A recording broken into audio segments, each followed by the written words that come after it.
آج سے پہلے جو بھی کیا تم نے چھوڑو، اس کی ٹینشن نہ لو، سب کچھ بھول بھلا کے اللہ کے سامنے کھڑے ہو جاؤ، محبت کا قیام کرو، عاجزی کا رکوع کرو اور امید کی کیفیتوں سے اللہ کو سجدے کرو، اور 2 رکعت نفل پڑھنے کے بعد اللہ کے سامنے ہاتھ اٹھاؤ، جھولی پھیلاؤ، جتنا گر سکتے ہو، جتنا بچ سکتے ہو بچ جاؤ اللہ کے سامنے، جتنی عاجزی ہے تمہارے اندر ساری اللہ کے سامنے رکھ دو، اور اللہ سے کہو کہ اللہ بہت بڑے بڑے گناہ لے کر آیا ہوں، اے اللہ بہت بڑی بڑی بغاوتیں لے کر آیا ہوں، جانے انجانے میں نے ہر وہ چیز کی جس سے تو نے منع کیا، کچھ لوگوں نے کروائی،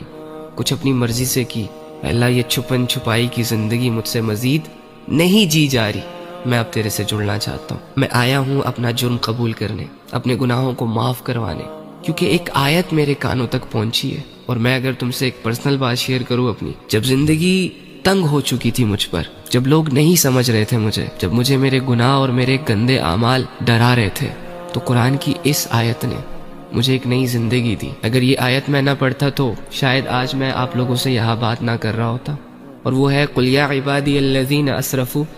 عَلَىٰ أَنفُسِهِمْ لَا تَقْنَطُوا مِن رَحْمَةِ اللَّهِ کہ اے نبی میرے ان بندوں کے پاس جاؤ جنہوں نے اپنی جانوں پر ظلم کیا، گناہ کیے، بہت بڑے بڑے لیول کے،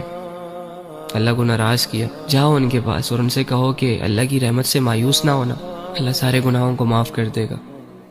یہ مت سوچنا کہ اللہ گناہ معاف نہیں کرے گا۔ جب میں نے یہ آیت پڑھی تو میں خوش ہو گیا، مجھے ایک نئی زندگی مل گئی،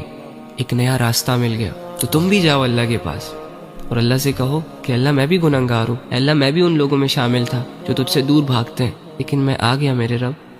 اب نہیں جاؤں گا، مجھے بھی قبول کر لے، یہ گناہ کیے میں نے، بس ان کو معاف کر دے۔ اللہ سے اپنا حال بیان کرو، اور جب تم معافی مانگو تو خوشی خوشی اٹھو کہ تم نے جس رب کے سامنے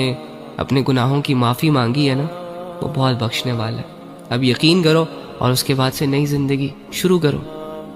کیا مشکل ہے اس میں؟ چھوڑ دو بے حیائی، چھوڑ دو گناہ، چھوڑ دو غفلتیں۔ کتنی دفعہ کی ہیں تم نے یہ ساری چیزیں، کیا فائدہ ملا؟ کچھ بھی نہیں، آگے بھی نہیں ملنے والا۔ بس پھر اپنی زندگی عبادتوں کے ساتھ جوڑ لینا، علم کے ساتھ جوڑنا، اچھے لوگوں کے ساتھ اٹھنا بیٹھنا، سب ٹھیک ہو جائے گا۔ اور جو بھی حالت اللہ رب العزت کی طرف سے تم پر آئے اس پر صبر کرنا، اس پر راضی رہنا، اور اللہ سے کہنا کہ اللہ حالت تو بڑی مشکل ہے،